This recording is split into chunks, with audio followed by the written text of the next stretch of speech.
فطاير الجبن ب10 دقايق بالضبط.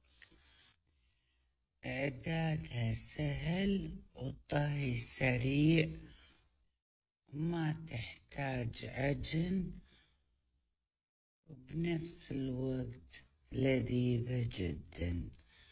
مكوناتها سهلة: بيض وقليل من الملح، نخفقهم وننزل عليهم الحليب، نخلط عدل، بعدين ننزل الطحين، نضيف عليه البيكنج باودر لمن نحصل على هذا القوام.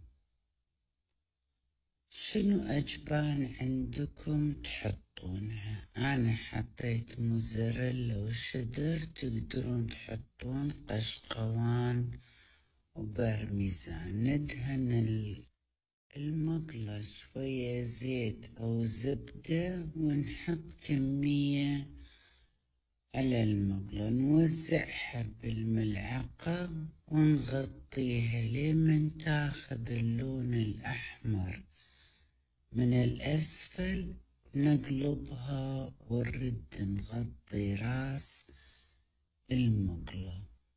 من تستوي من الأسفل خلاص نشيلها ونقطعها ونقدمها ساخنة طبعا، وسهمكم العافية.